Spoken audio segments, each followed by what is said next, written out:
E estamos ao vivo. Boa noite, boa noite, boa noite a todos. Para quem não me conhece, meu nome é Rosane Marques, eu sou fundadora da IT Recruiter em Portugal. Todas as quintas-feiras aqui, hoje super importante, Come to Portugal, adoro essa entradinha, né? Essa musiquinha de entrada. Pra quem não sabe, aqui no backstage, quando dá play, a gente tá esperando o vídeo passar, a gente fica. Sempre fica a gente e o convidado assim. Tan, taran, tan. Boa noite, boa Super. noite, boa noite. Primeiramente, já Vamos aí. convidar, já estamos com a nossa convidada direto, né? Para quem participa de toda quinta-feira aqui, geralmente a gente tem esse esquenta, convida e a gente chama no palco. Mas hoje a gente já resolveu como o tema é extenso e o tema é importante. E já tinha gente no chat falando, eu falei, não, vamos trazer todo mundo, já vamos trazer todo mundo aqui para cima. Então, também seja muito bem-vinda, Leila, nossa convidada de hoje. Tudo bom? Tudo bom, muito obrigado pelo convite, muito obrigada, né, pelo convite. É um prazer estar aqui e agradeço já de antemão a quem estiver também ouvindo, agradeço a presença. Sim, a Ana Lúcia, ela, antes da gente abrir a live, ela falou, boa tarde, super animada para essa conversa. Então, boa tarde, boa noite, a Ana Lúcia, a própria IT Recruiter, né? Dando um boa tarde. A Lilian deu um boa tarde. O Lucas Pampolha deu um boa tarde. Anderson deu boa tarde. Então, boa tarde, boa noite, né? As nossas lives é sempre essa mistura entre boa tarde Brasil, boa noite Portugal, né? Mas é também a delícia, né? Dessa troca que a gente tem, não é? Toda quinta-feira nós estamos aqui, hoje, como eu comentei, né? Hoje é um Come to Portugal, com um tema super interessante. Eu acho que é um tema que toda a nossa equipe, toda a nossa, né, toda a galera, os expatriados, as pessoas que trabalham conosco, né, gostam de falar, que é sobre expatriados cruzando as próprias fronteiras. Então, hoje a gente vai explorar os desafios e as recompensas de viver e trabalhar em outro país, além de como essas experiências moldam, né, tanto a vida profissional quanto a pessoal. E é impressionante, né, essa loucura de mudar de país, línguas, etc. Então, vamos falar um pouco sobre adaptação, cultura, rede de apoio, impacto, trabalho. E como o Vitor comentou hoje, nada melhor do que uma grande especialista, e tenho que dizer, uma amiga de coração, Leila Rockert. Então, seja muito bem-vindo, muito bem-vinda, Leila. Vitor, apresenta a Leila. Depois vamos ver se ela gostou da apresentação, hein? Eu sempre falo isso. Eu apresento, daí você fala se tá certo ou se você puxa minha orelha. Pode ser? Se eu fiz uma boa apresentação ou não, pode ser? Tá bom, tá bom? ótimo. Ok. Então, nossa convidada, Leila Rockert, é especialista em expatriação e internacionalização de empresas, com 30 anos de experiência. Mestre em História Econômica e Psicologia, atua como consultora sênior e professora, focando em transição de cultura e desenvolvimento de líderes. Além disso, é escritora do livro Cruzando as Próprias Fronteiras, a senda da expatriação dos executivos brasileiros. É isso? Exatamente isso. Tá? Mais do que excelente. Muito obrigada, Vitor. Que legal, Claro. que legal. Leila, depois a gente vai ter que bater um papo, de repente montar alguma coisa aí que um monte de gente aqui vendo, que verá, né, que nas próximas, no YouTube, nas outras redes, para falar sobre esse trabalho de internacionalização, de expatriação. Eu acho que é um trabalho muito importante e imprescindível a todos. Então, se apresenta aí, Leila, por favor. O Vitor te apresentou, apresenta você agora. Se apresenta, por gentileza. Ai, meu Deus, que tá excelente a apresentação dele, mas tudo bem. Eu sou Leila Rockert, sou psicanalista. Eu primeiro comecei como historiador. Então, vamos lá do começo. Eu sou historiadora, eu sou psicanalista, psicóloga clínica, mentora, coach de vida e carreira, sou escritora, e é isso. Estou aqui para dividir com vocês não só essa questão da formação, da questão técnica, mas muito mais assim essa experiência que é essa movimentação internacional. Okay? Fantástico. Excelente, excelente. A Catalina também deu uma boa noite. A Ana Lúcia comentou: sou brasileira e portuguesa e apaixonada pelos dois países. Então já temos uma conexão. Excelente, excelente.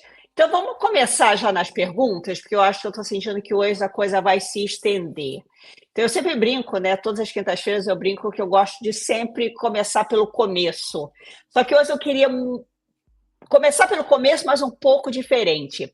Todas as quintas-feiras a gente faz um quiz, a gente faz uma enquete, um quiz, e nós fizemos isso ontem, que foi para testar a comunidade. Então, a gente fala muito de expatriação, mas o que realmente significa esse termo expatriado? Aí depois eu vou pedir até o Vitor para explicar um pouquinho. Uhum. Então, Vitor, como é que foi a enquete? A enquete, geralmente a gente faz umas perguntas só para saber a opinião das pessoas, só que dessa vez fez um quiz mesmo, existe uma resposta certa nas opções, né?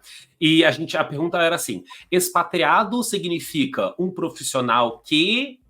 E era para as pessoas preencherem. E tinham 4 opções. Expatriado significa um profissional que trabalha remoto.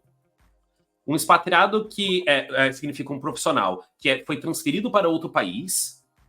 Um profissional expulso do país de origem.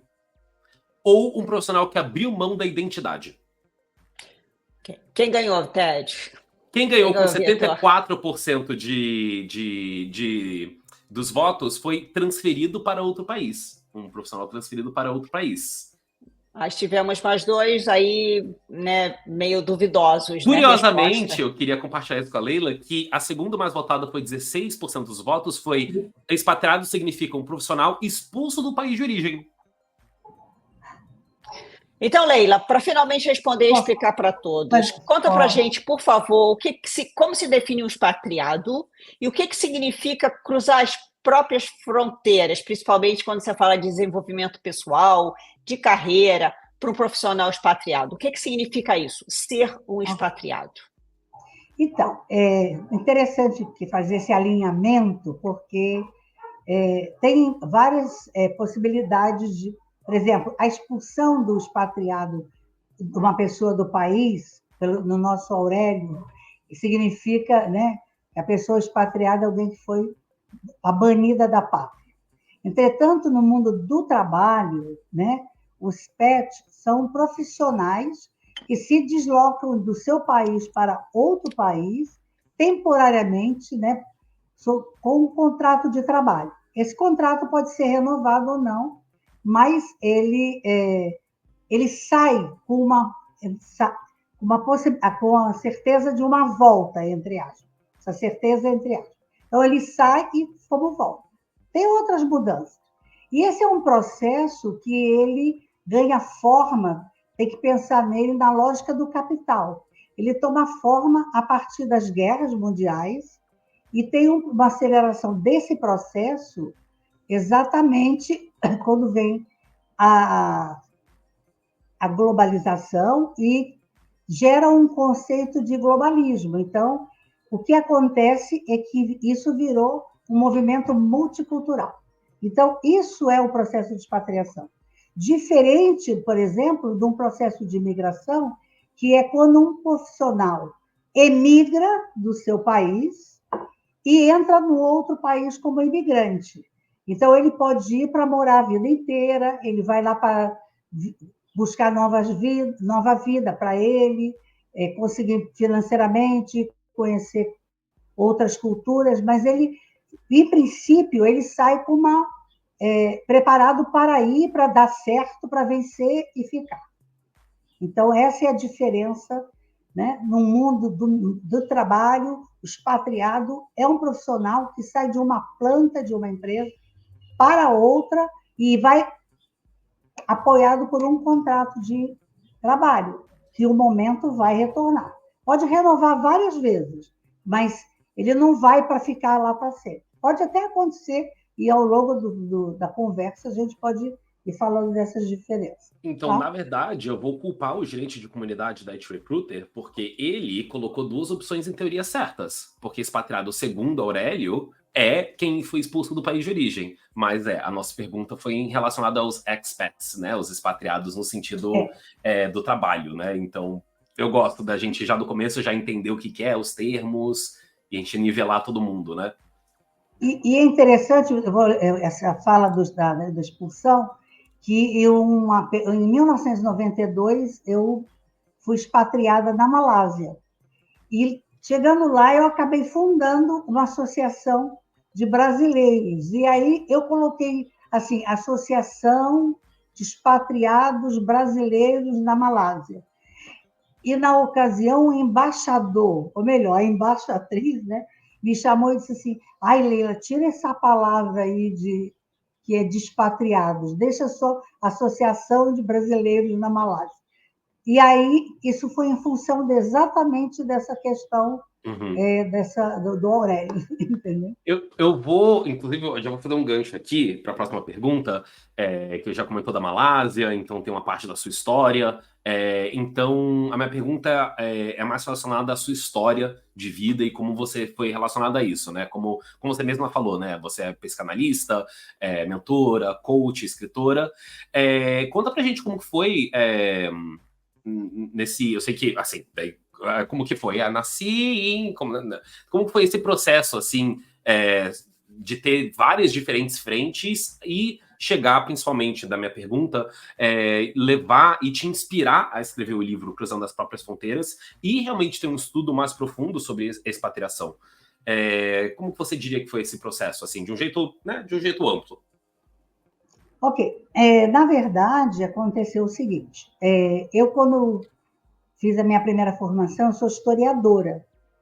E, durante algum tempo, eu trabalhei na área de educação como professora de história, porque o mercado para pesquisa e para utilizar a formação era bem fechado.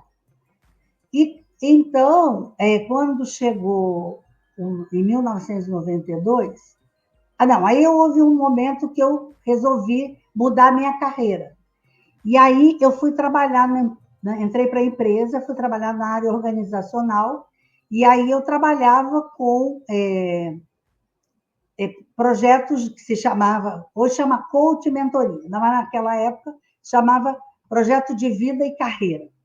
E aí eu comecei a fazer, e à medida que eu fui trabalhando com os executivos, eu fui percebendo que algumas coisas não ajustavam entre o discurso do executivo e também o que ele queria e o que ele praticava.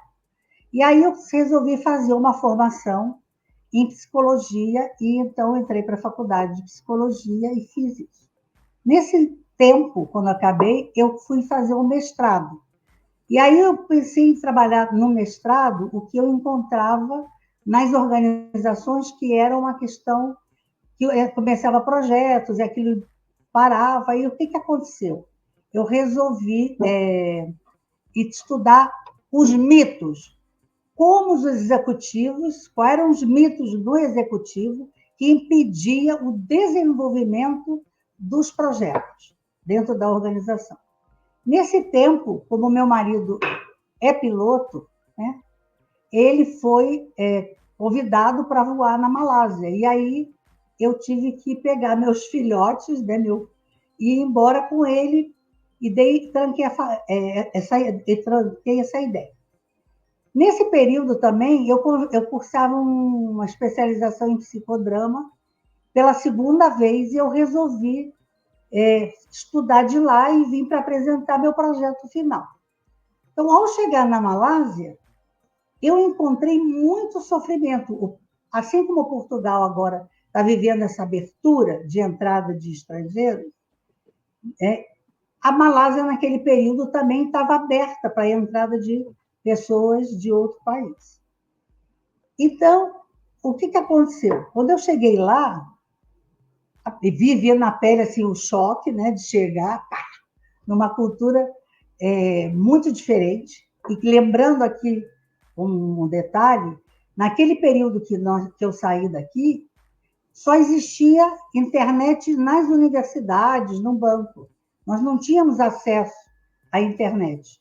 Era uma coisa muito privada. Então, falar, se comunicar naquele período do país que você vivia para o outro país, era muito difícil. Então, esse choque foi bem forte nesse sentido. E, ao chegar lá, eu encontrei, aonde eu fui morar, depois de um tempo, muitas pessoas sofriam. Gente que tinha vindo do Canadá, outro era da Austrália, outro era da Irlanda, outro era dos Estados Unidos, enfim. E como eu morava numa comunidade, um condomínio para expatriados, porque era um país muçulmano, então os expatriados ficavam em determinado bairro, ficar mais em condomínio. Eu fui percebendo esse impacto. E aí eu comecei a desenvolver uma pesquisa para o meu trabalho de psicodrama, querendo entender o que era ser um expatriado, o que era ser um expatriado na experiência, nas dores, nas expectativas de cada profissional que participavam dessa pesquisa.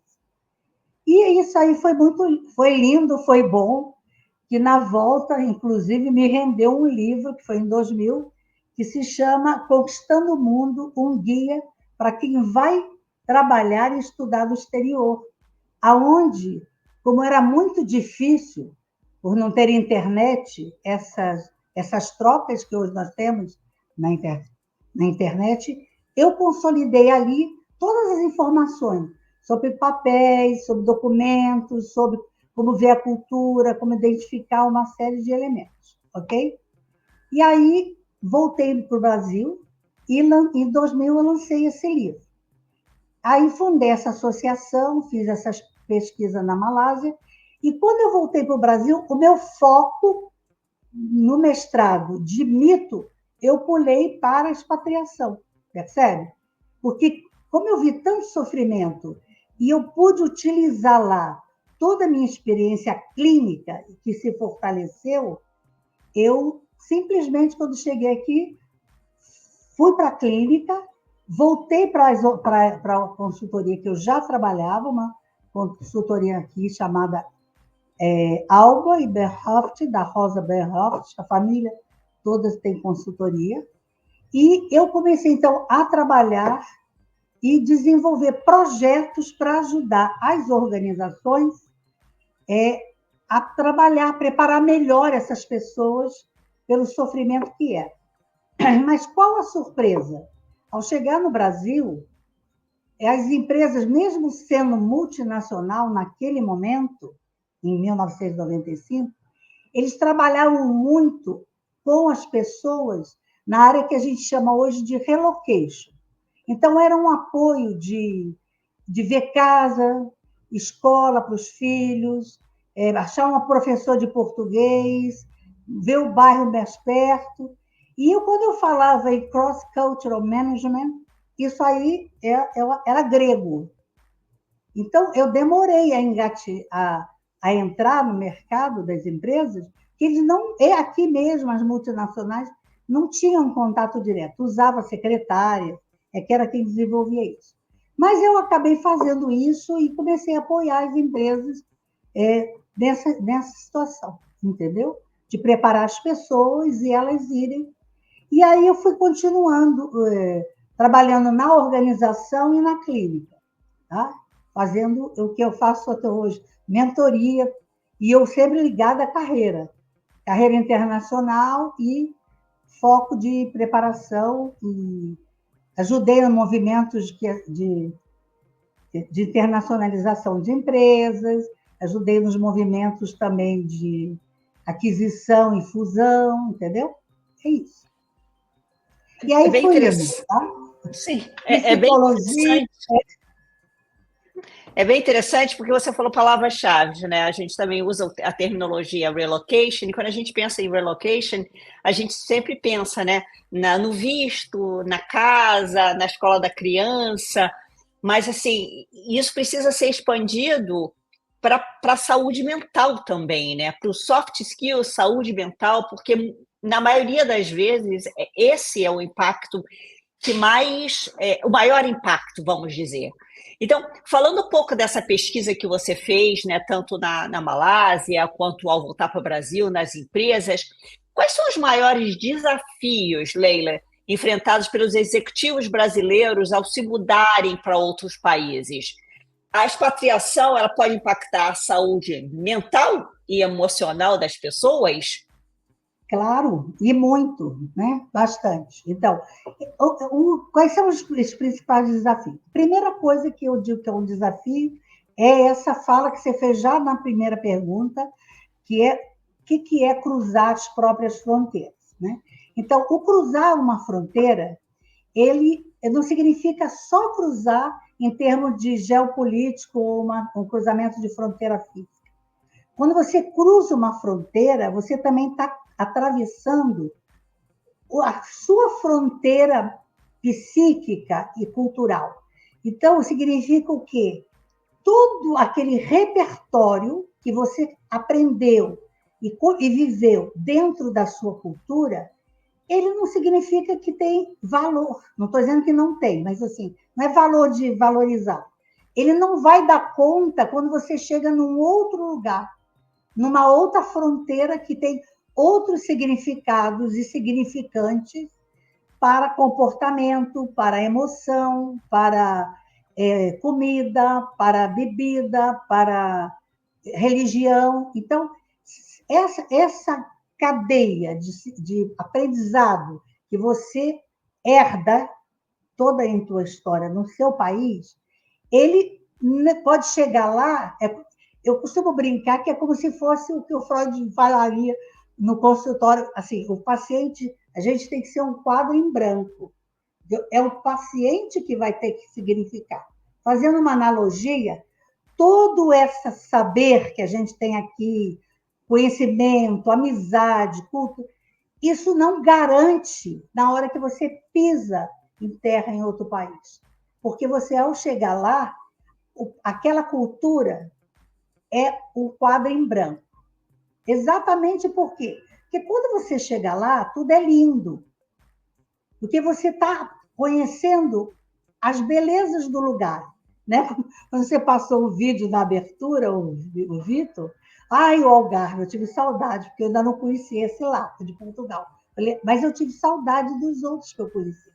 Uma coisa é você chegar numa cultura como alguém que vai para desbravar, para passear, resolver ficar lá, enfim, sem E outra coisa é você saber que você vai morar ali, gente. Vai ter que comer, vai ter que beber, vai ter que comprar, vai ter que relacionar. E o Portugal ainda tem uma língua próxima, porque não é a mesma língua. É bobagem falar isso. Agora, imagina você sair, por exemplo, num Brasil e bater numa cultura, que nem foi o meu caso, na Malásia, que fala malay, onde que porta se chama pinto, e onde que eu ia descobrir isso? Porque pinto era porta, não é verdade? E falava barraça malay, ou inglês, que eu, naquela ocasião, não tinha um domínio.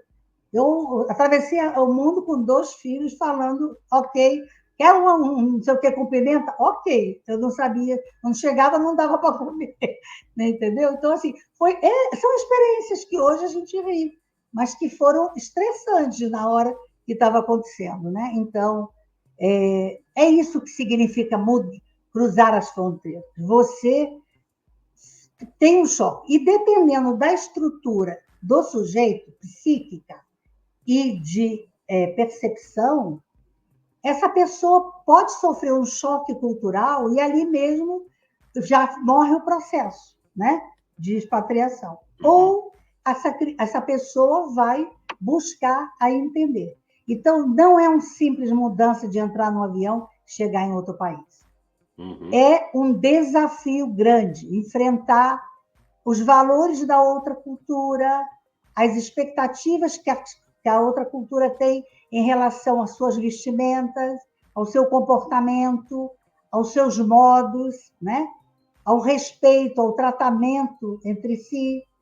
Quando é na planta de uma empresa, é entender que chegar lá não vai fazer amizade em uma semana. Oi, querida, vamos tomar um cafezinho, né? Que às vezes não tem nem aquele horário de almoço, que pode levar dentro de uma empresa, por exemplo, 6 meses para você, de fato, estabelecer um relacionamento. Então, é isso. Ih, travou. Deu uma travada. Tô rindo aqui sozinha do Pinto Pinto. Eu quase joguei no Google para ver se é mesmo. Deixa eu pesquisar. Eu acho que é. É com U. Não, Caraca. Pera um pouquinho, Leila. Agora tá voltando. E como que ela falou, e eu estava rindo aqui do Pinto Pinto, porque em malaio, e aí para quem não sabe, eu também já morei na Malásia, Vitor já morou na Malásia, nos conhecemos na Malásia. Pinto Pinto, né? Quando você faz o plural de uma palavra, você fala a plural. palavra 2 vezes. Então, em vez de você falar 2 carros, você fala quereta, quereta. Quereta é carro, então quereta, quereta é plural, carros. Então, no caso do Pintus, é porque são São 2 portas. Pintu, duas portas. 2 portas, né? 2 portas. Perdão, Leila, volta aí. Você estava falando do impacto mental das pessoas. Isso impacta, né? Porque toda a sua referência, que é impressa, sintetizando, tudo que é a sua referência impressa na sua pátria de origem, são os valores, a alimentação, as emoções, o gosto, o seu modo de ser, o seu estilo, não garante nada nesse novo lugar.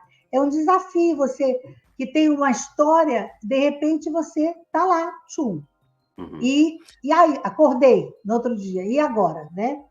E agora, por onde eu começo a me movimentar? Né? Então, Aqui, nós 3, a gente tem essa experiência, imagino que outras pessoas do chat também têm essa experiência de mudar de país e sabe na pele que não é só pegar o avião e aparecer lá e pronto, eu estou na minha nova casa. Não é assim, né? Eu vou pegar o gancho que você comentou, Leila, sobre Portugal, que, de fato, Portugal a gente fala português, mas não é a mesma língua, né? Isso é uma proximidade, de fato, para alguém que não fala inglês, é muito mais difícil mudar para um país que falou alguma outra língua. Português é mais fácil nesse sentido, para a língua ser mais próxima, apesar de não ser exatamente a mesma língua, né? Mas agora sobre Portugal, e a gente trazendo o hashtag Come to Portugal, que a gente sempre traz esse assunto, assim, ele aflora, né? Portugal é um grande destino de expatriados. Né? Eu conheço pessoalmente diversas pessoas, todos eles vieram somente dos Estados Unidos, e o número vem cada vez aumentando mais, né?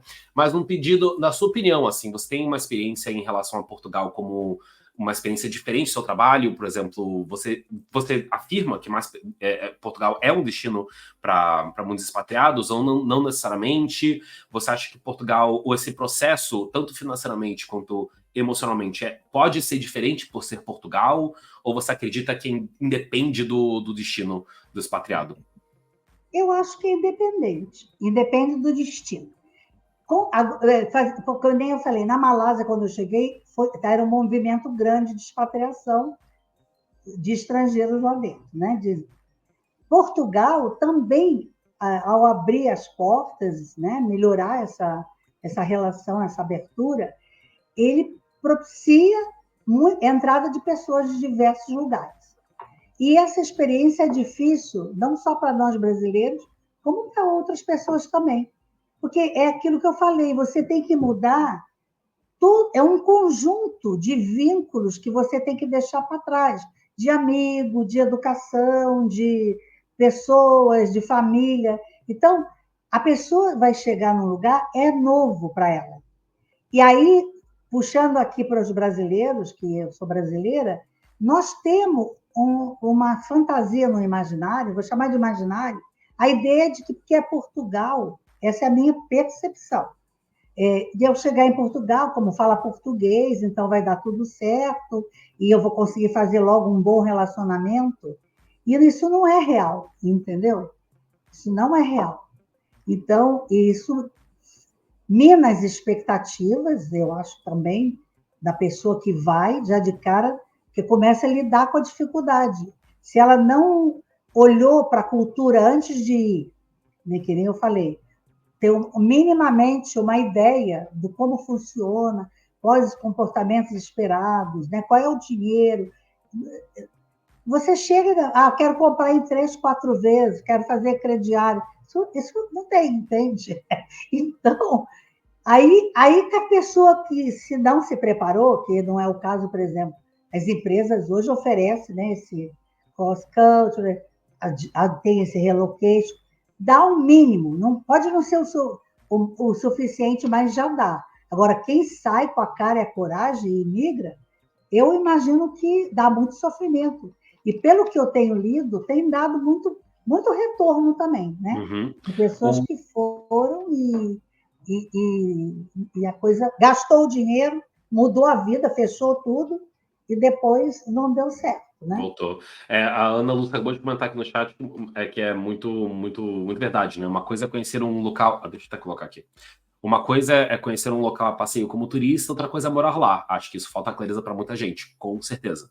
Uma coisa é você visitar e ver aquele espaço como um turismo, uma visita, tudo é muito bonito, e o que não é muito bonito é tudo bem. Tudo bem, não tem nenhum problema. Quando você mora no lugar, as diferenças são muito mais palpáveis, né?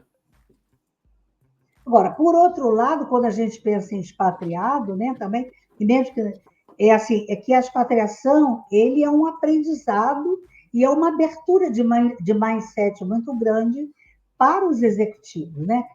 Tanto em crescimento pessoal como em crescimento profissional, né? Uhum. Porque essa jornada, você chega lá e você vence os desafios, você convive, você faz um network, você faz um relacionamento, você tem como resultado uma experiência que vale a pena.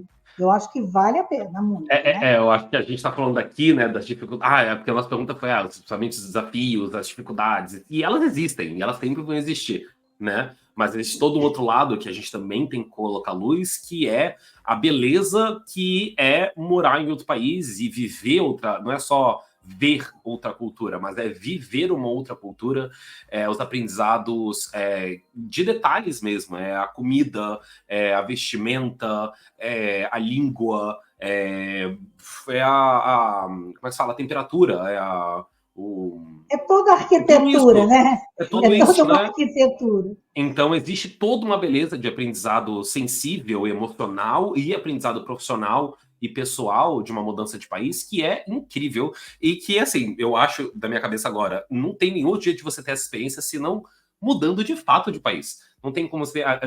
Nenhuma viagem, não importa o quão longa ela substitui mudar de país e viver essa outra cultura. Não quer dizer que é fácil, mas foi uma experiência muito rica. Eu queria fazer um gancho para a minha próxima pergunta, Leila. Como que as empresas elas podem melhor apoiar esses executivos durante esse processo de expatriação, para que eles cheguem minimamente melhor preparados, né? Mais bem preparados para isso? Como que isso pode acontecer? Olha, as empresas, eu vou falar as empresas porque eu não estou falando de pequenas empresas, né? Por exemplo, eu estou falando das empresas que eu estou acostumada a trabalhar. Então, são empresas que, pela origem, né, já de ser historicamente se ter tido o processo das multinacionais mudar pelo mundo, e elas foram construindo suas plantas em vários lugares, né? Então, elas acabaram também se preparando um pouco melhor do que, por exemplo, uma pequena empresa que quer internacionalizar. Às vezes, pode ajudar um expatriado, mas às vezes faz o contrato, mas às vezes não tem condição de ficar bancando um tempo muito extenso, entende? Mas, então, de maneira geral, eu acho que as empresas elas fazem hoje isso que eu falei. Preparam com essa cross-cultural, uma adaptação, os do's, os don'ts, né? O que impacta negativamente para aquela cultura que vai, né?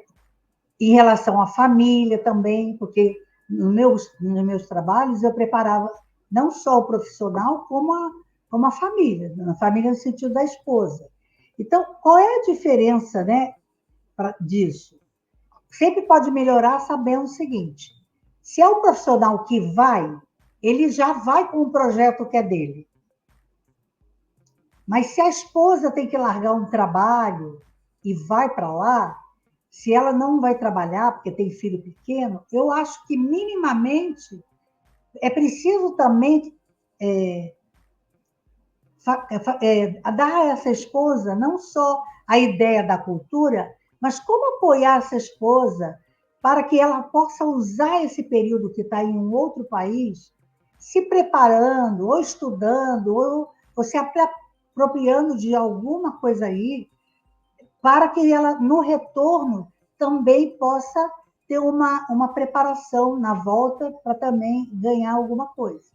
Ou se ela tem filho pequeno, é um espaço de tempo que ela vai ter que parar. Sei lá, eu acho que hoje com a internet pode ter várias possibilidades de ter. A mulher pode ter um e-commerce, sabe, para vender um produto. Eu acho que o que me parece, eu percebo, especialmente quando eu atendo também a parte clínica, é que assim, se essa conversa não tiver clara entre, primeiro, o casal, a família que vai expatriar, e não tiver também claramente da empresa com esta família, porque a empresa, você que trabalha com seleção, eu sempre faço esse discurso.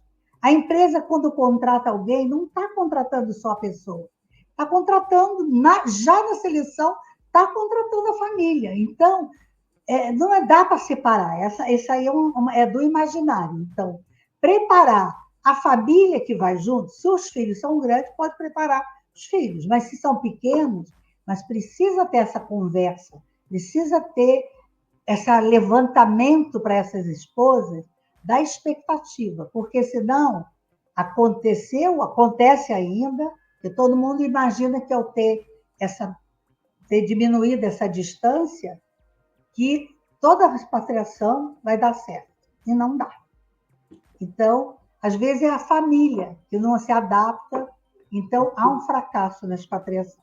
Uhum. Às vezes, olha que interessante, às vezes o profissional projeta dele, ele que vai ter que... Ela vai para dar suporte, e quando chega lá, o profissional não se adapta na nova planta. E também fracassa a expatriação. É que eu brinco que o fracasso todo mundo não gosta de falar muito, né? Só gosta de falar. É igual quando fala a morte, o suicídio é só no mês de setembro. Mas ele está acontecendo a todo minuto. Mas quem que quer falar de morte? Ninguém, isso não traz beleza, entendeu? Então, assim, voltando nessa analogia, para dizer sobre a expatriação, eu acho que as empresas dão esse apoio, que eu vou chamar financeiro, no sentido de estar apoiando com um contrato, com um deslocamento, e dar um apoio, às vezes, no país que o expatriado entra, tem também algumas pessoas que fazem um apoio com relocation. E também de adaptação, de conhecimento sobre a cultura que a pessoa vai ingressar, mas falta, eu acho, o trabalho, às vezes, até que é anterior, antes de sair, que esse trabalho de treinamento é também um trabalho de uma mentoria para o casal, uma coisa mais alinhada com a expectativa daquela pessoa. E, geralmente, a gente faz isso dentro da empresa, a todo mundo que vai para a Alemanha. Vai solteiro, vai ali, faz o cross dentro daquela área. São expectativas diferentes, entende? Então... Antes de fazer o meu comentário, minha pergunta, vou dar primeiro um oi, que o Léo Andrade está aqui no chat, foi nosso convidado da semana passada, a gente teve um papo super legal sobre low code, no code liderança, então dá um oi pro Léo. E o nosso querido Alex Seles, que em geral está aqui no palco, hoje ele está na plateia assistindo, ele fez um comentário: preparar o profissional e a família é fundamental. Então é esse que você comentou, Leila, que quando contrata assim, um profissional, você não contrata só ele e ela, você contrata quem está junto com aquele profissional, né? O Silvino fez duas perguntas bem interessantes. Eu vou continuar com a minha pergunta e a gente traz a pergunta de Silvino daqui a pouco. A gente tá aí, ó, a gente tá agora ao vivo há 41 minutos. Então a gente não parece, né? A gente tem mais 20 minutinhos aí, então vamos fazer mais 2, 3 perguntas nossas e a gente faz a do Silvino, porque pode ser que a gente até responda alguma coisa do Silvino nesse meio caminho, né? A minha pergunta, ela é mais relacionada que a gente conversou sobre todos esses benefícios da expatriação no sentido pessoal, no sentido cultural, no sentido emocional e todas as belezas de tudo que a gente está falando, né? Mas agora num sentido mais profissional mesmo, assim, o que você, da sua experiência, o que você enxerga que a expatriação consegue ajudar um profissional a ser um profissional melhor e conseguir avançar na carreira da pessoa, no sentido de ser possivelmente um profissional, um líder mais empático, mais resiliente?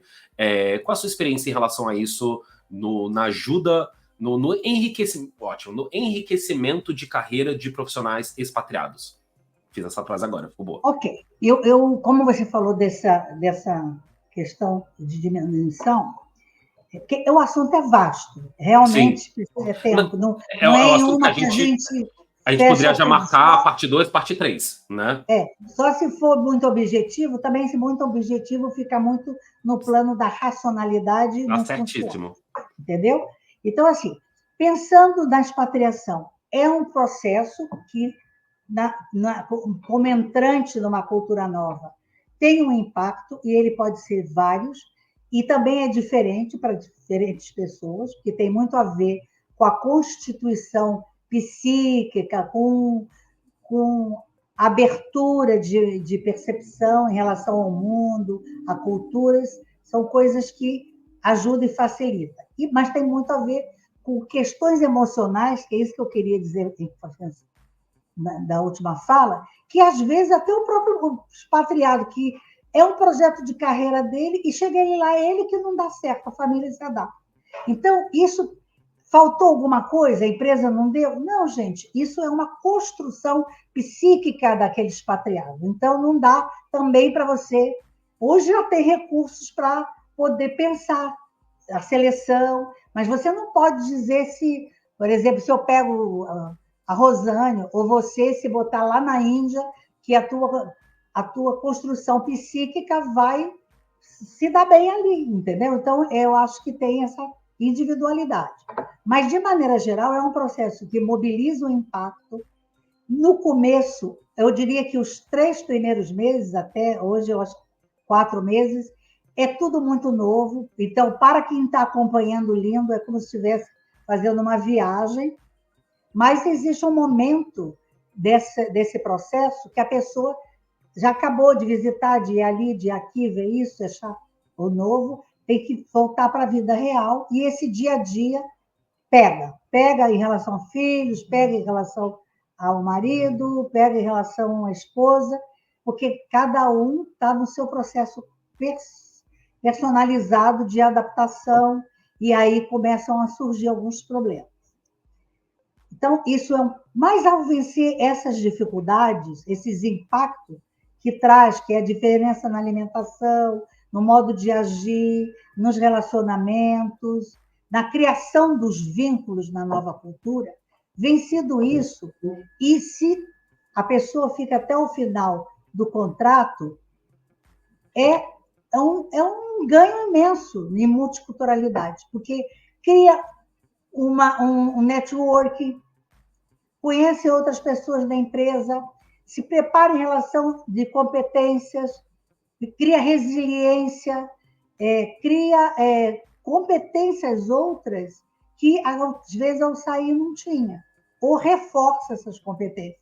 Aprende a lidar com as pessoas, respeita as diferenças mais, e isso é muito importante, isso permite, melhora a escuta do outro. Eu considero que diminui muito o julgamento.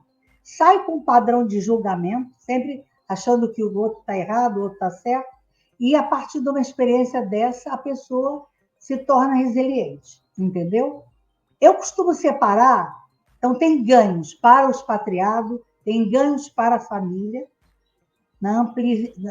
nessa amplitude de contato e desses relacionamentos em outra cultura. Eu costumo dizer também que tem ganhos para esse expatriado. Eu estou falando no masculino, mas gostaria de dizer que pode ser a mulher, que vai e lá o homem precisa ser o dono de casa. Então, mas seja também se ele vai ser dono de casa, é uma experiência que ele também vai ter maravilhosa, de ficar mais com o filho, de ver o outro lado que a companheira vivia antes de sair. Então, em todas as situações, eu acredito que tem muitos ganhos. Agora, se o expatriado, por exemplo, ele vem embora de volta, se a empresa consegue usar essa experiência no retorno, é uma riqueza muito grande para a própria empresa. Tanto nessa socialização da experiência, na transmissão do aprendizado na questão técnica dentro da gestão, e também permite que esse expatriado ele tenha um acesso melhor para subir na carreira, tá certo? Então, isso é um ganho muito grande. Um cuidado que ainda tem, algumas empresas já diminuíram, é que é um custo alto para a empresa expatriar, e muitas vezes ela investe, e quando o profissional retorna, ele não vive, ele não tem um lugar. Aquela experiência, ele fica como uma pessoa comum, é como se ele não pudesse trazer nada de volta para implantar na planta da que ele saiu. Então, aí, isso pega, muitas vezes o profissional se deprime, muitas vezes o profissional acaba indo para o mercado de trabalho para procurar outra empresa. Então, a empresa investiu e perde aquele profissional para uma outra organização. Não sei se cobriu isso. Sim, sim. Eu acho que, principalmente quando a gente fala dessas experiências pessoais e como elas refletem dentro da carreira, quando a gente fala sobre networking, a gente fala dessa possibilidade de conseguir, possivelmente depois do fim do contrato, voltar para casa, voltar para o seu país e aplicar esses aprendizados do outro país, para mim faz total sentido. A gente está começando a caminhar aqui nos últimos 10 minutos da nossa live, aproximadamente. A gente pode passar um pouco, não é nenhum problema. Posso trazer as perguntas do chat para a gente responder? Para daí a gente faz a nossa última pergunta por fim, para fechar? Sim, mas antes, só um pouquinho, só responder uma coisa que vocês perguntaram e que é fundamental, que é essa questão do emocional. Sempre vai ter uma mudança, vai ter um impacto emocional na expatriação, porque é uma vivência de estresse, é uma vivência um pouco traumática, por mais dinheiro ou mais experiência que a pessoa tem. Então, algumas pessoas saem rápido desse estresse, se reorganiza melhor, outras pessoas acabam precisando de um apoio psicológico na região, ou até pode ter quem não fala, por exemplo, está na Inglaterra, na França, por exemplo, eu faço parte de alguns grupos, a pessoa que quer falar do problema na língua portuguesa, pega pela internet e faz esse apoio aqui no Brasil, entendeu? Isso acontece. Perfeito, perfeito. Eu acho que poder se expressar na própria língua, principalmente questões psicológicas, é muito, muito potente, né? Muito mais potente, né? Eu vou trazer a pergunta do Silvino, que na verdade são duas perguntas, então a gente pode dividir ela, né? A gente pode ir desmembrando a grande pergunta dele. Ele falou assim: tema bastante interessante, tenho duas questões. Qual o papel das empresas portuguesas no apoio à imigração de profissionais estrangeiros? É possível que elas intercedam no processo de visto? Vamos fazer por partes? Deixa eu fazer essa pergunta, responde e faço a segunda. Então, qual é o papel das empresas portuguesas no apoio à imigração e se elas podem interceder no processo de visto? Então, aí volto de novo a falar. São duas coisas diferentes. A empresa que com expatriados, que a gente conhece no mundo do trabalho, ela pode não sei o quanto lá, né?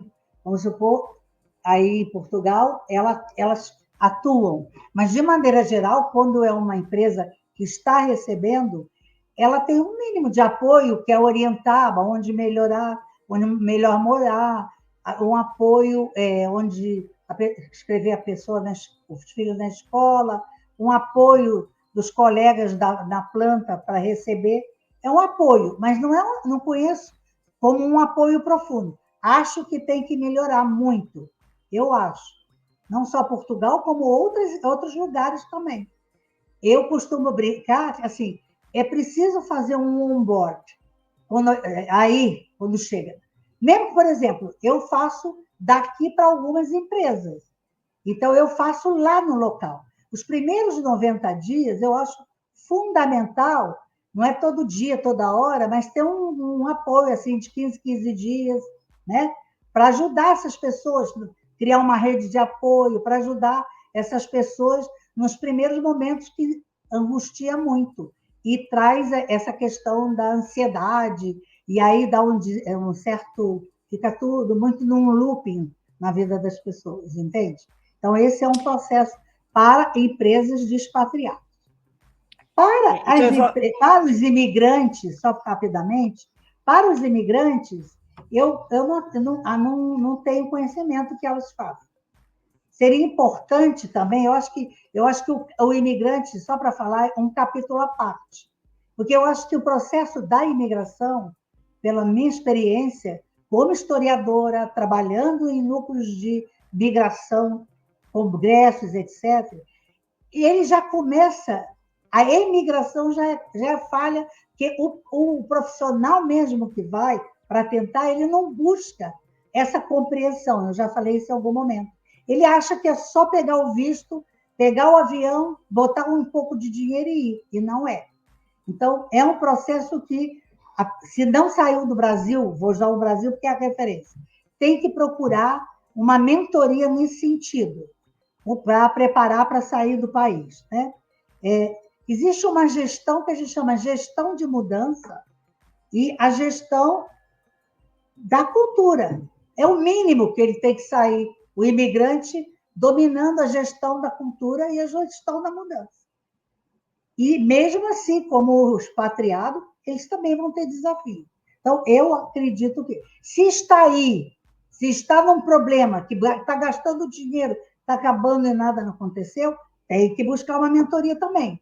Uma mentoria de quem trabalha nesse processo de internacionalização e também de preparação para ver se consegue montar um projeto alternativo, um projeto A e um projeto B, para você sobreviver, se levantar, porque senão vai patinar, vai ficar de subemprego e depois vai ter que acabar voltando. Eu só queria falar da pergunta do Silvino, porque eu acho que eu consigo apoiar. Uma das coisas que nós fazemos muito na IT Recruiter é falar sobre planejamento. Planejamento. As pessoas precisam se planejar para uma mudança. Não é uma mudança só porque fala português, né? Não, tem que existir planejamento, principalmente quando a gente fala exatamente em família. Então, ele pergunta qual o papel das empresas portuguesas no apoio à imigração dos profissionais estrangeiros. Então, a grande maioria das empresas, como nós também, dão um suporte, e eu diria que não na profundidade que Leila está trazendo, aí com certeza a Karina está nos escutando aqui, Karina, aí vamos falar sobre isso depois e falar com a Leila para tentarmos, né, dar uma profundidade nesse suporte que nós damos às pessoas. Então, a maioria das empresas, algumas, eu não digo assim, pelo menos nós fazemos é dar esse suporte de planejamento, mais uma vez, sendo super transparente, não da profundidade que a Leila está trazendo, mas fazemos. É possível que elas intercedam no processo de visto? Sim. Se você vem com visto de trabalho para Portugal, que é o visto correto, que é o visto D1, D2, as empresas precisam interceder, você precisa ter um contrato de trabalho, senão você não consegue um visto de trabalho em Portugal. Então, as empresas, elas fazem todo esse suporte ao visto. Então, isso é feito, sim, Silviano. Aí vamos para a segunda parte aí. É o que é considerado expatriado, porque já vai daí, a empresa que vai receber e vai ver o visto, ela já está sabendo que a pessoa vem num processo de expatriação. É diferente de um processo de imigração. Insisto nisso. E quando eu falo projeto A e o projeto B, é isso que a Rosane está falando. Tem que haver um planejamento A e um B para esse processo de mudança, que é o que eu chamo da gestão da mudança e da gestão da cultura. Se você não fizer pessoa não fizer isso antes, ela vai ter que apagar um incêndio quando estiver aí. Eu vou, inclusive, a gente vai voltar na segunda pergunta do Silvino, mas vou colocar a Tris acabou de fazer esse comentário que é exatamente isso. Falou, Leila, exatamente isso. Infelizmente, as pessoas não possuem a cultura do planejamento imigratório correto. Acham que qualquer videozinho do YouTube já sabem como fazer depois. Daí chega lá e... Ou nem chega lá, né, muitas vezes. Dança, chega lá e já muito dança, ruim. Né? Isso é muito ruim, gente, é muito ruim. Eu sofro até por essas pessoas, porque você sai com uma expectativa, tem uma coisa a contribuir, mas tem que estar preparado, gente, porque não é Portugal, nós estamos falando hoje de Portugal, mas qualquer cultura que você chega, o expatriado, o estrangeiro, ele é um estranho, e você, enquanto expatriado ou imigrante, vai ter um estranhamento disso. Por quê? Porque as pessoas não estão o tempo todo no racional do aqui e agora. Ela entra na cabeça das pessoas muitos aspectos do imaginário. Então, hoje, essa movimentação no mundo, como a economia, as políticas, isso tudo está mudando no mundo inteiro, há um certo problema, um certo receio de quem recebe, do país que recebe, sobre essa entrada de um monte de gente, uma certa, vou chamar de fantasia aqui, ou imaginação, que vai tomar o lugar dos brasileiros, das pessoas, que vai ter mais trabalho para aquelas pessoas, que vai querer mudar a cultura, que vai trazer hábitos ruins. Então, isso é muito comum e não é só em Portugal, é em todos os lugares. Daí a necessidade de gerar uma resiliência e uma preparação para chegar no lugar e conseguir contornar de forma diplomática e obedecendo à expectativa, os valores daquela cultura e não querendo impor os nossos. Ah, bate samba, então grita, bate porta. Gente, sorry, né? Não é. Eu vou... Assim como também aí deve ter um monte de portugueses dramáticos, né? Ô, Vitor, você que tem experiência e conhecimento de teatro, deve ser. Às vezes, a contar uma história são dramáticos também. Mas pensa que ele vai achar que ele é dramático?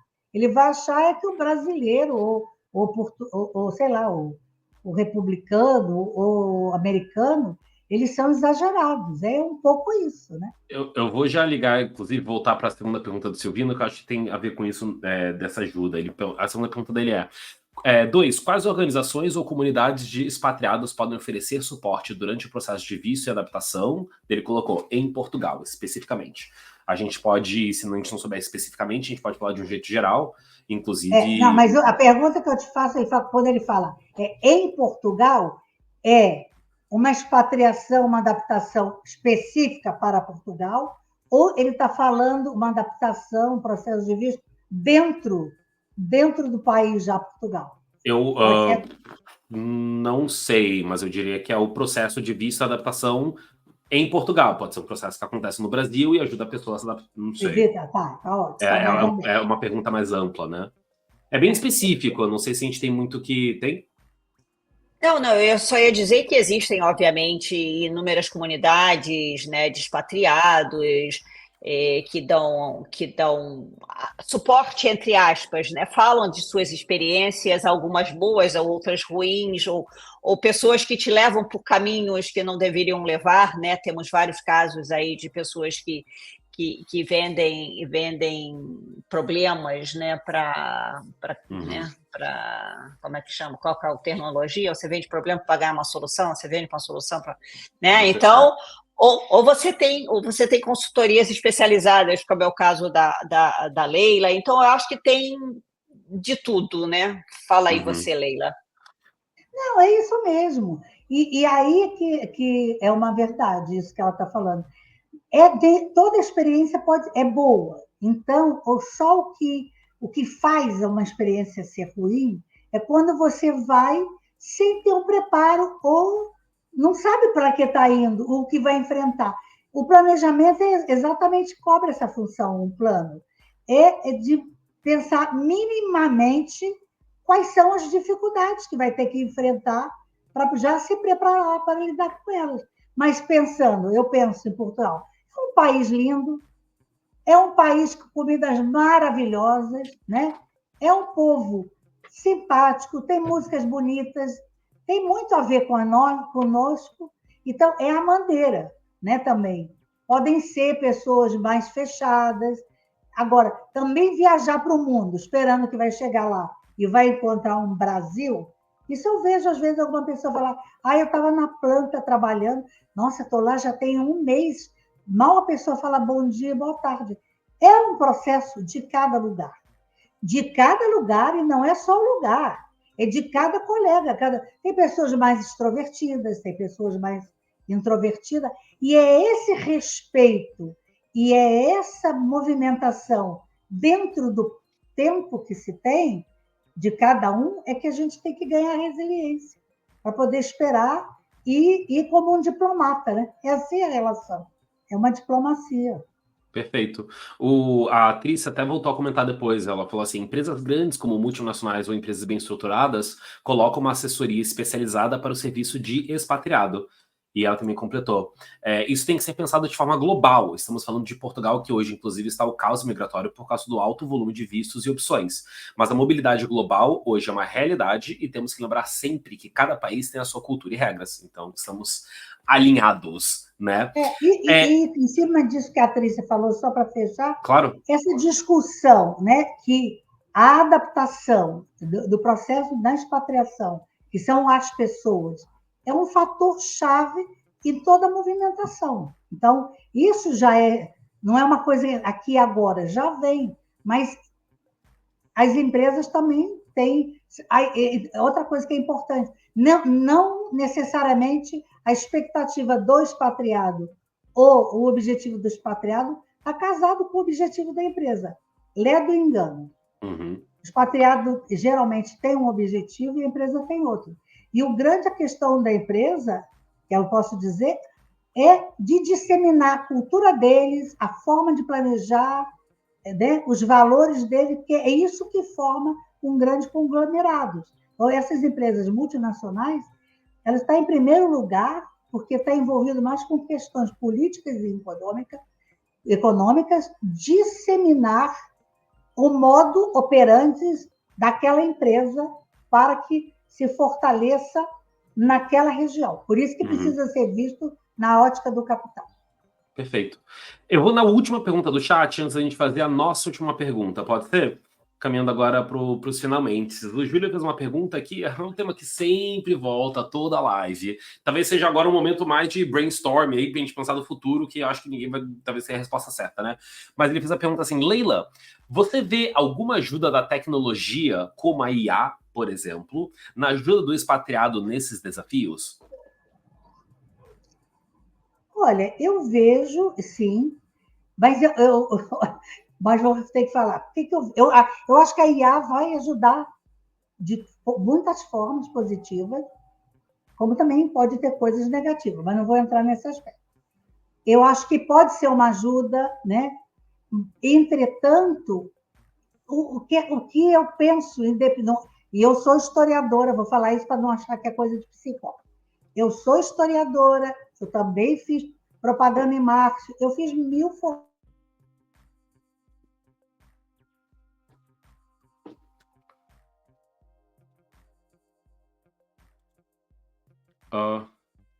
Travou de novo. Travou de novo. Travou de novo, tudo bem, não tem nenhum problema não. Mas eu acho que isso faz muito sentido, né? Que a gente, todo assunto, toda live que a gente volta com IA, porque não tem como. A gente consegue ver um futuro que a IA tá junto, e a gente sempre volta num como que a IA tá junto, né? Como que ela tá... Pronto. Voltou? Pronto, voltou. Eu estou dizendo, o sinal está em alta, por que está balançando, a gente não sabe, né? Então, então, o importante que a gente precisa... Meu Deus, isso é do início da história, né? É desde que o homem dominou a cultura, a dominação da natureza. O ser humano, ele é único.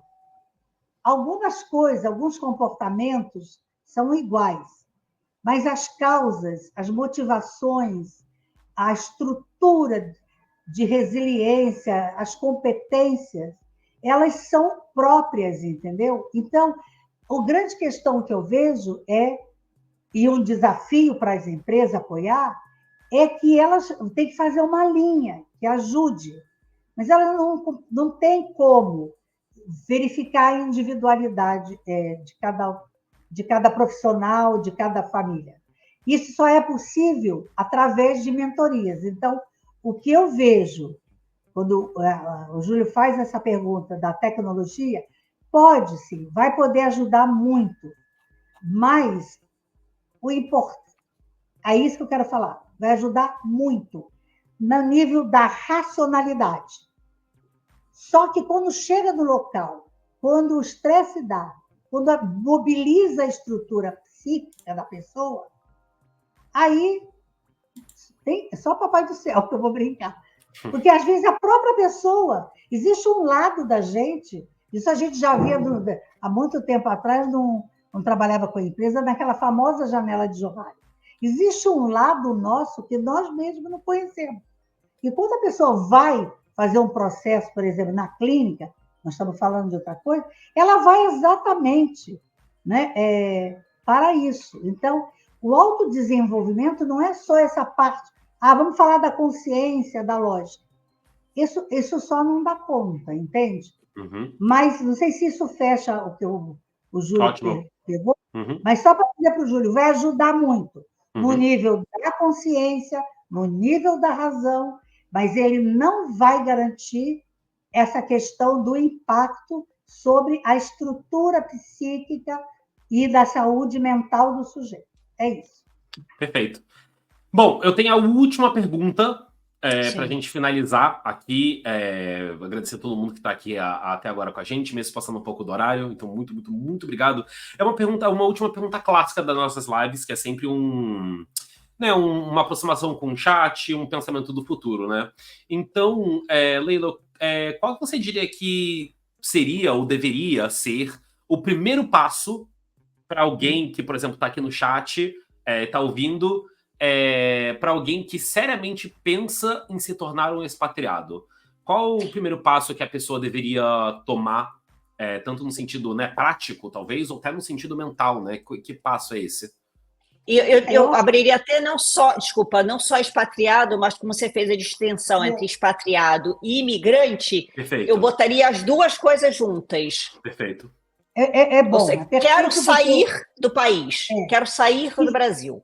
Isso é bem bom pelo seguinte, porque às vezes a empresa, por exemplo, ela apoia, mas ela chama a pessoa e diz assim, olha, tem uma vaga, tem uma expatriação, você tem interesse para a carreira. Ela vai apoiar, mas isso é um convite.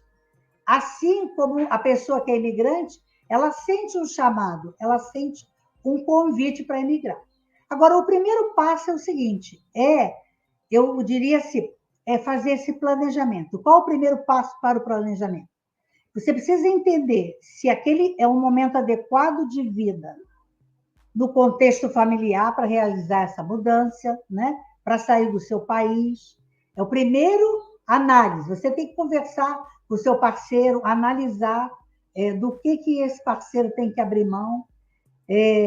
Porque sabe o que acontece? Se isso não for feito como primeiro passo, se é com a empresa convidando, precisa também saber com a empresa como vai ser essa expatriação, em que bases, quais são os apoios que vão dar, como vai ser, se não der certo, como que vai ajudar para retornar, vai ter essa ajuda que ele quando manda, vai ter a mesma no retorno. Essas coisas têm que ficar claras para poder, então, começar a estabelecer um planejamento.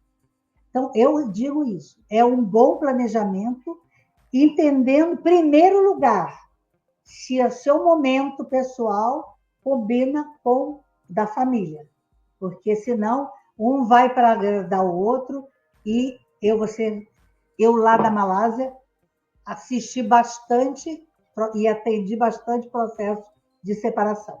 Não que fosse a expatriação que fez a separação, mas a expatriação foi um gatilho para chegar lá e colocar aquilo que não foi conversado antes, dentro da família, na parceria, naquele momento de estresse, eclodiu, e aí a gente tinha que fazer terapia de casal. E não quer dizer que ficavam juntos, às vezes combinavam, mesmo com o processo de uma separação. Respondi? Sim, respondido. Inclusive, tanto a Lilian quanto a Alex já estão aqui. Excelente live, gente. Pode ir atrás 18? E o Alex, obrigado. Quando volta? Não, e outra coisa só que eu queria falar que mexe muito, vocês pensarem, né? Quando a gente chega numa questão em qualquer cultura, é a questão do pertencimento. Se a pessoa não chega num lugar, ela não se sentir pertencendo, ela vai ter aquela sensação de um peixe fora d'água. E outra coisa, para não se chicotear, às vezes o fracasso não é só da pessoa que foi, que não deu certo, porque não teve resiliência. Não.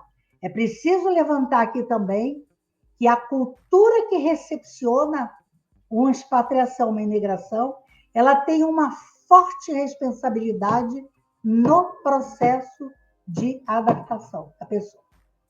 Tá? Para não sair dizendo que tudo está na mão só de quem vai.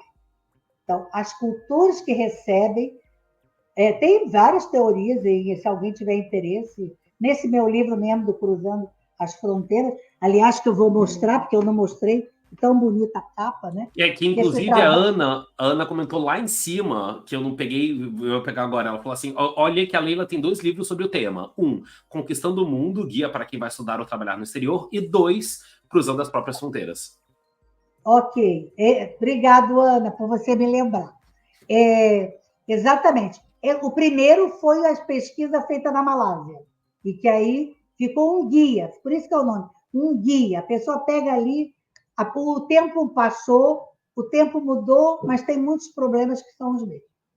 E o outro foi das empresas que eu trabalhei, fazendo o cross-cultural, vendo as expectativas, os medos, as falas.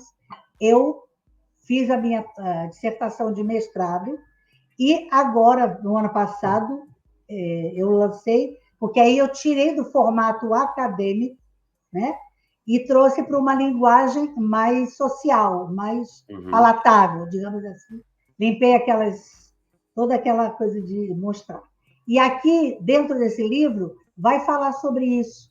Quais são as estratégias que a cultura opera para receber o expatriado e quais são as estratégias também que o expatriado tem que fazer para ele também se adaptar. Obrigada. Perfeito! Excelente, excelente. Chegamos no fim da nossa live. Chegamos no fim de mais uma live. Agora me entusiasmei. Faz parte também. Chegamos em mais um fim de uma quinta-feira aqui no LinkedIn. Toda quinta-feira que estamos aqui, caso a gente não tenha alguma live, ou a gente avisa antes, ou a gente já nem abre o evento, né? Caso tenha acontecido alguma coisa. Inclusive, a gente vai viajar, em 2 semanas a gente vai viajar, a gente não vai abrir live em 2 semanas, na semana que vem a gente tá aí. Tá?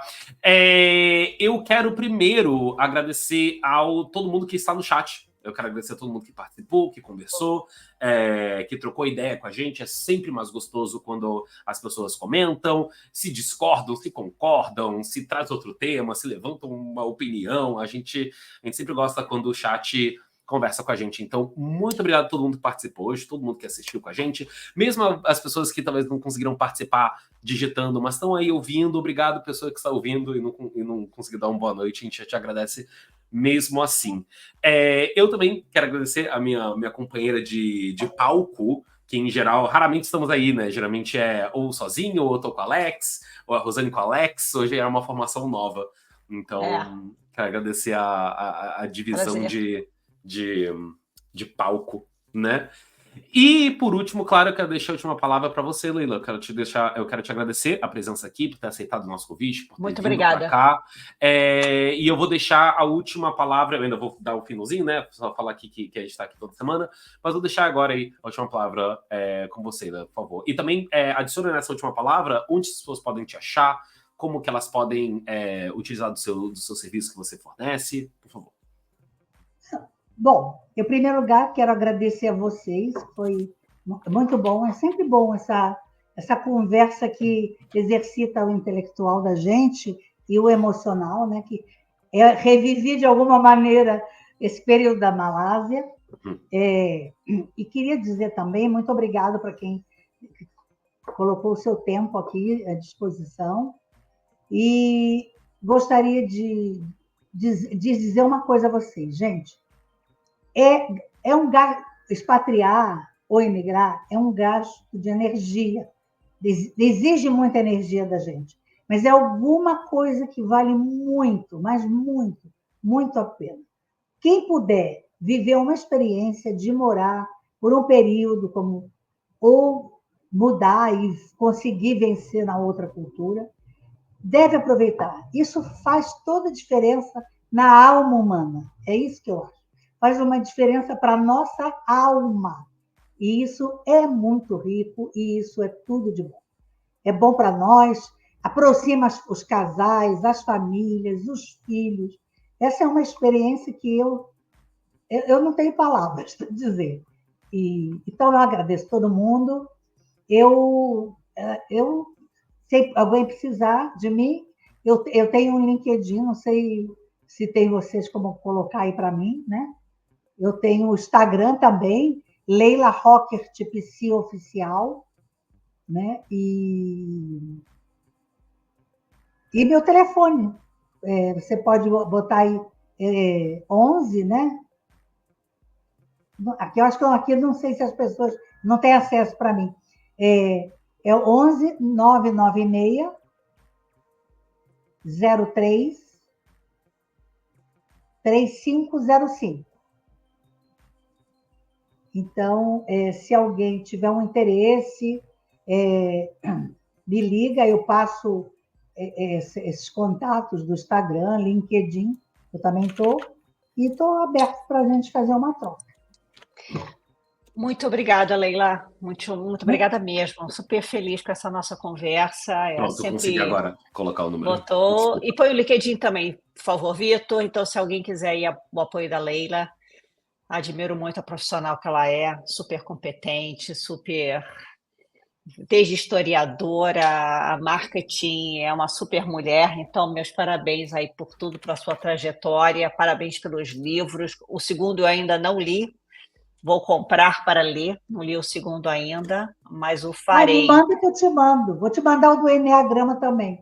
Eu tenho um sobre mulheres no Enneagrama também, que é uma metodologia, é uma metodologia muito boa para vocês da empresa trabalhar com perfil, etc.